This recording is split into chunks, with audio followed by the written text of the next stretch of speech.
Hello, everybody. Welcome. Today we have expert Lisa Shield. She is a dating and love and heart-opening ninja with 18 years of experience.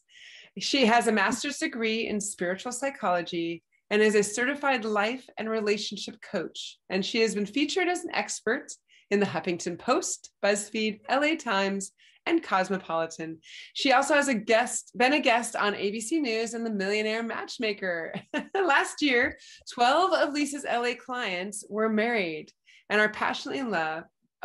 Are married, and she was asked to officiate 4 of them. I love that. Oh, that's good. She and her husband Benjamin are passionately in love after 18 years, and they now live in Santa Fe, her dream place, with her 3 dogs. Welcome, Lisa. Hey, Kate, it's great to see you again. Yeah, I'm so excited. Yeah, me too. One of the things I think is so beautiful about everything that every expert is sharing and talking about is we're getting more authentic and more real. And what I gather with a lot of your work is helping women get to that place for themselves.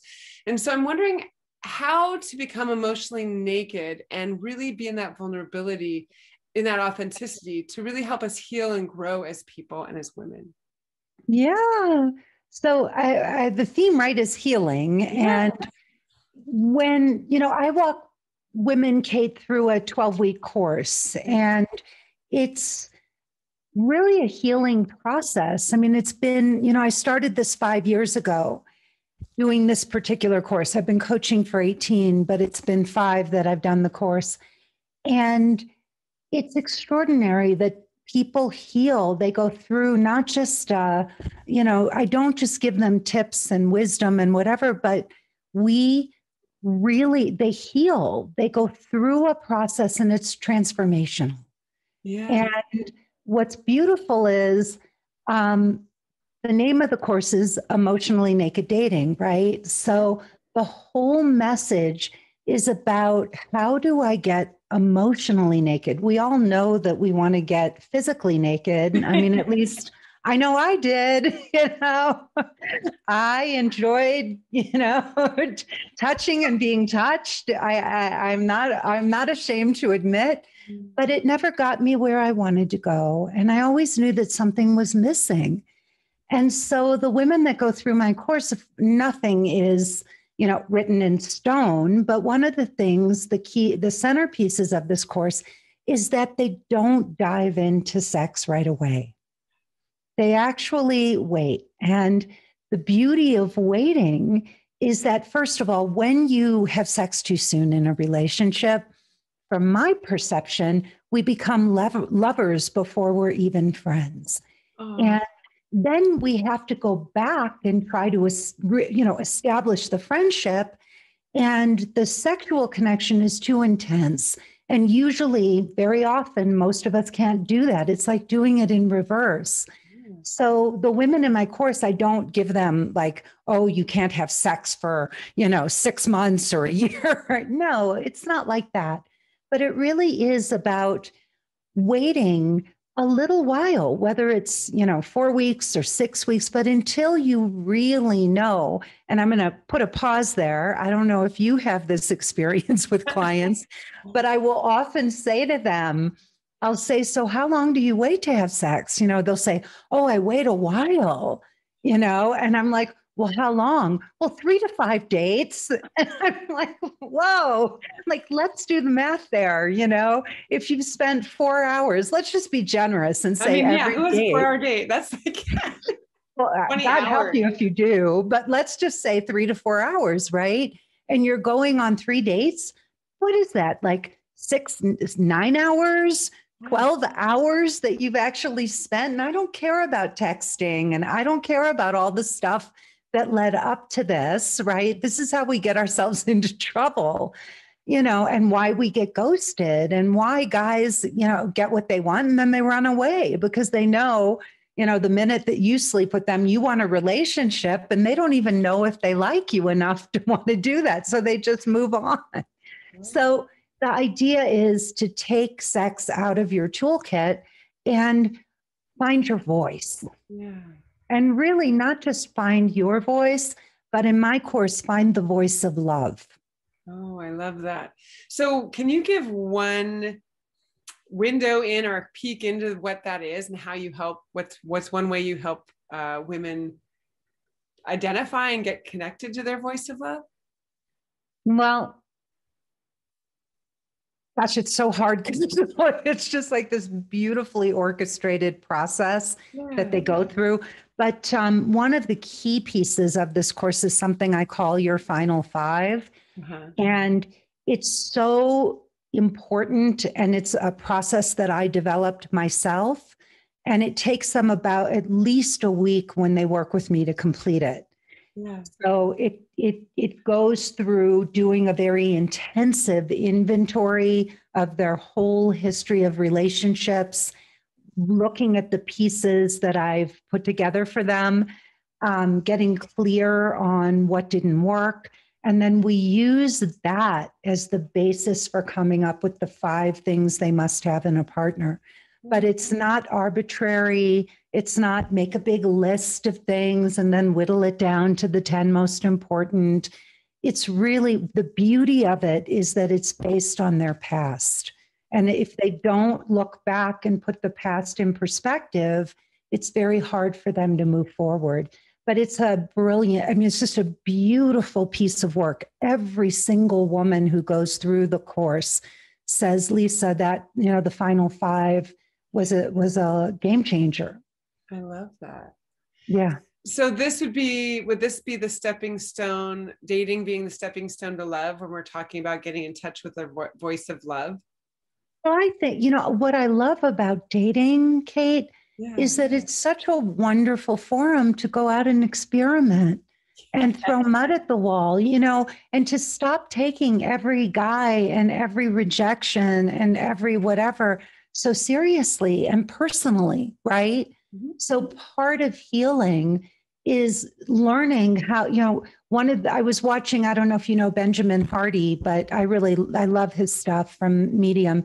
And, you know, he was saying that the way to get over fear is just to face something over and over again until it becomes second nature, you know, and we run away at just the littlest rejection.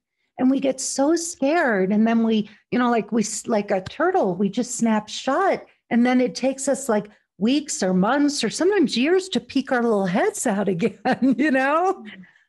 And so it's just with, go ahead. Yeah, go ahead. No. I just was thinking, it just reminded me of like when you're learning to ride a bike, if you fell off and skinned your knee and you cried, you didn't just sell your bike and give up. You maybe took a little time, healed a little, but then it was like, you literally got back up on the bike because there was so much freedom in that. Yep.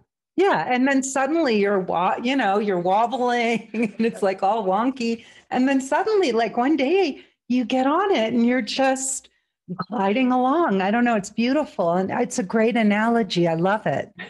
Yeah. It's so good. It's so good. Yeah. Yeah. So, but the way, you know, so yeah, what happens is the women use all the tools that I give them to get emotionally naked, to find their voice. My husband and I do a lot of the Q&A calls together. And, you know, I don't say this arrogantly. I truly don't. But I don't know of many coaches who have the gift of really languaging things the way that Benjamin and I do. You know, we will help our clients learn, you know how to say things, how to express things in a way that doesn't push a man away, that's very inviting and whatever and affirming. But I get it all from him. So I can say that, you know, he's just the kindest and most thoughtful person I've ever met, my husband. And so, you know, on these calls with women, we really teach them how to speak to men in the most beautiful way. I mean, I haven't even heard like nonviolent communication and things that, you know, that we're in the midst actually of writing a book. Way cool. I love it. Yeah. And we're getting back to it. When we moved, we got away from it. We probably have about 60 pages written, but we're getting back to it because my clients just keep saying, when are you going to write a book? Like, we need this, we need a book, and there's no book I can give them on how to do this. So learning this language of love, gaining the power, right, and the control so that you're in the driver's seat and you're not just showing up on dates winging it. You know what to say, you know how to say it, right? You know how to open up your heart and bring a man into his heart. Right. And so that in and of itself is empowering and healing to get these tools. Yeah. So, and I love that, where you get to practice new skills, new tools in dates, and you lighten them up and see it as sort of the living lab. Yeah. Yeah, you do. And the women are just thrilled. I mean, they're so happy. Like, they'll sit there on calls and say, I can't believe I'm going to say this. These words would never have come out of my mouth. And then they'll say, oh my God, like, I'm excited to date, or I'm dating. And it's the other thing too, Kate, is my husband writes the profiles for the women. So they write their profile and then they send it to him, and he rewrites it from a high caliber man's perspective. And it's, but extremely heartfelt. Like, the women cry when they get them back. They're super heartfelt. And something that I've seen is that, I'll say to the women, they're like, well, I get compliments on my profile, the one I have. And I'm like, well, yeah, guys are going to say that because they want to flatter you. But then they get the profiles from Benjamin, and the difference in the quality of men and in the way the men respond to them is night and day. I mean, it's just, they're like, where did these guys come from? And the client, doesn't have to be young.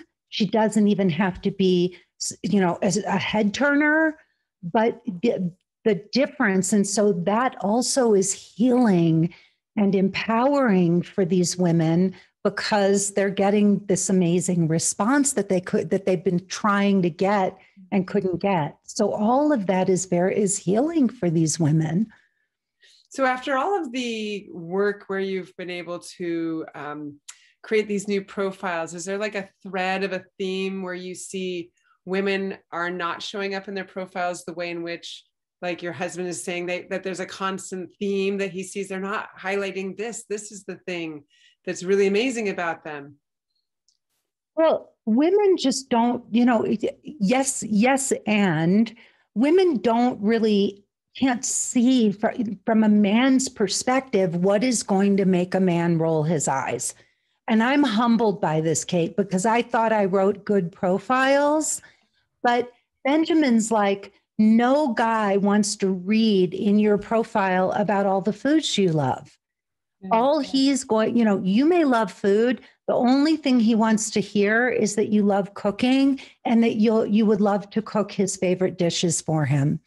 Yeah. Or, but women, they put in the thing, I love popcorn, or I love chocolate, or I love cupcakes. And even if a woman is slender now, men are worried about them putting on weight, and they don't want to hear how you love cupcakes and cookies and candy. And, we had a woman who submitted her material for her profile recently, and literally, Kate, every single other line was about food. Like, Benjamin was like, what am I going to do? Or we want to cuddle on the sofa.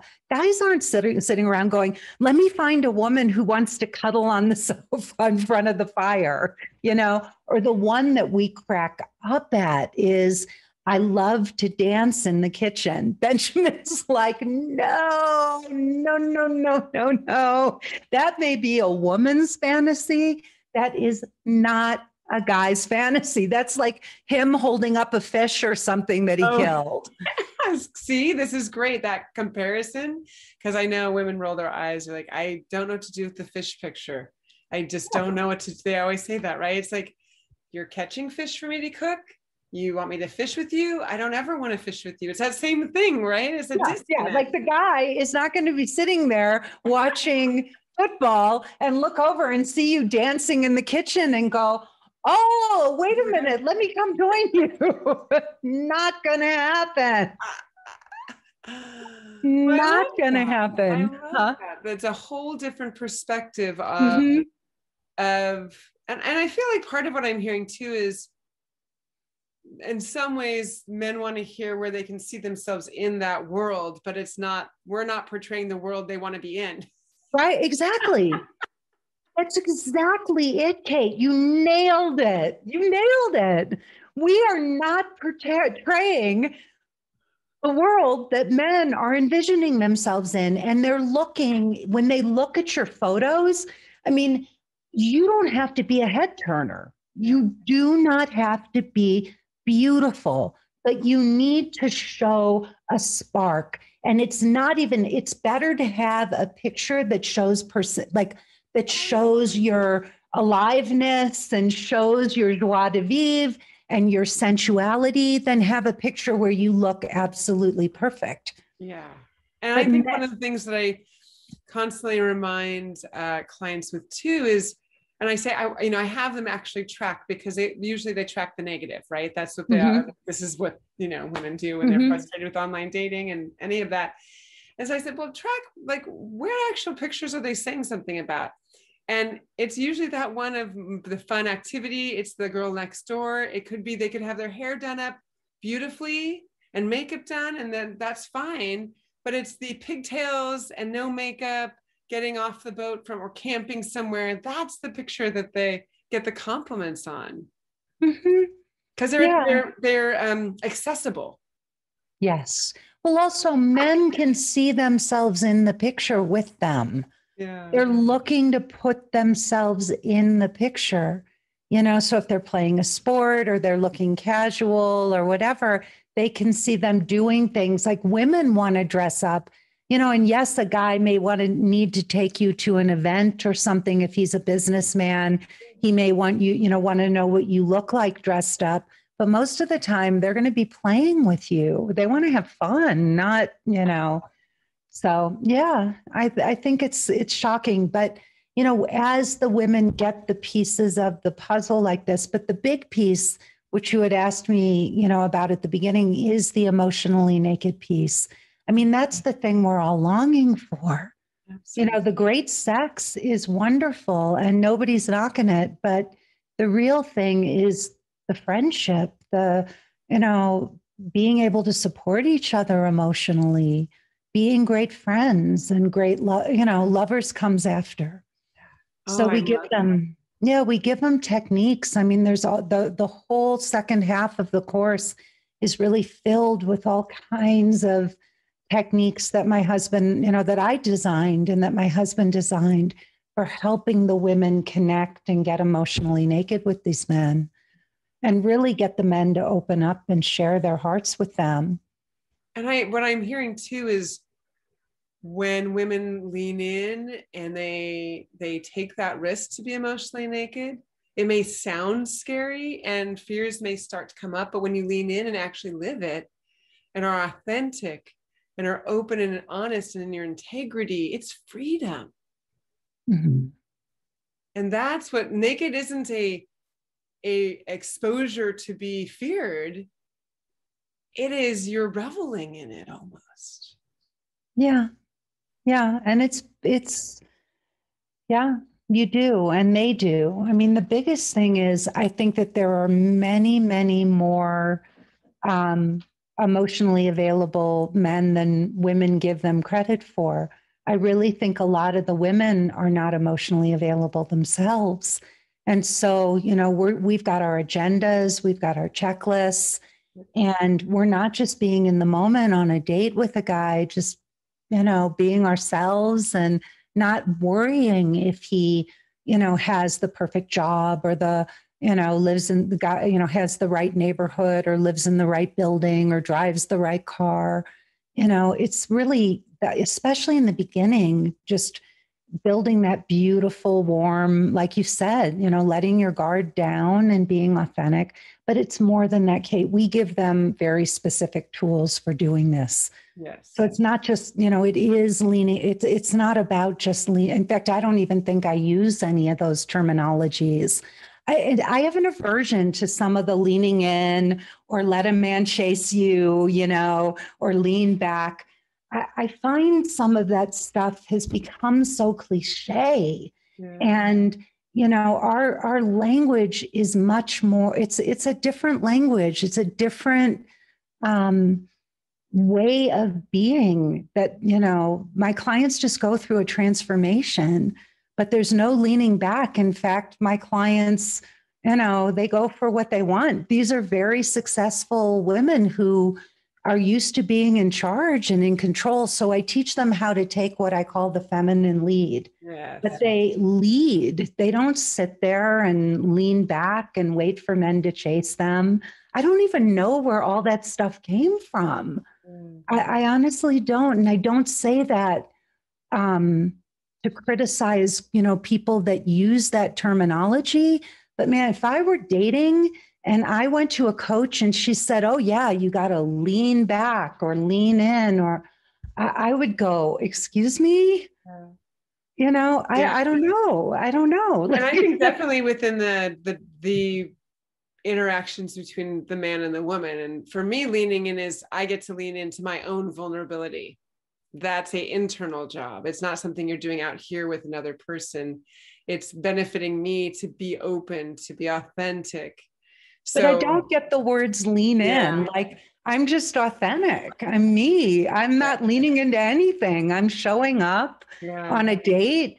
And to me, I just gave myself, like, I remember I had a talk with myself and I just said, Lisa, if you're going to attract the guardian of your soul, like, you have to put your soul out there. You just have to be, have the guts, the chutzpah to just shine your light. And I remember on our very first date, I have this little spirit guide that, that I created named Pantangeli when I was like in a really dark moment.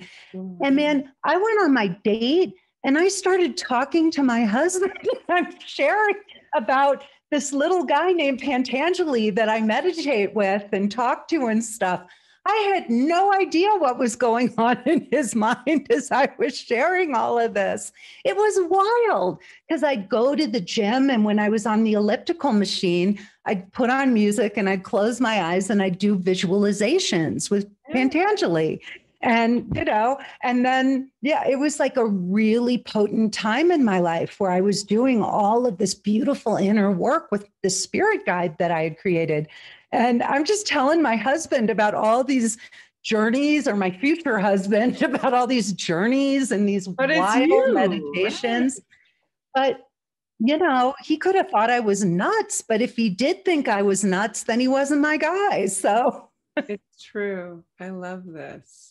Yeah, but that's when you heal, part of healing is giving yourself permission to be fully expressed and have the confidence to know that's, the right man is going to love your way, your off the wallness and love it about you, and and just think, wow, she's amazing. Yeah. So, I love this. I love this. I love the nuggets about just, the dating as the experience is healing. And if we lighten it, that alone can support you. You have to start somewhere. You can't, if you're just in process behind closed doors with books or courses or even the coaching without experiencing, you have to get out there and experience it to really shift. It's the moving your body, somatically getting involved, right? And being in it that really will shift along with all those other tools. And I'm so excited because that's such great wisdom. So I know you have a wonderful gift that you want to share with everybody. Would you like to tell them about it? And they can click on the link below to grab it. Absolutely. It is a 45-minute free presentation. And it is called The 5 Essential Shifts I've Given My Successful Female Clients to Cut Through the Games, Stop Settling, and Attract the Guardian of Their Soul.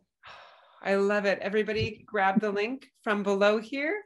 And Lisa, thank you so much for joining us. Oh, it's my pleasure, Kate. Thanks for having me back.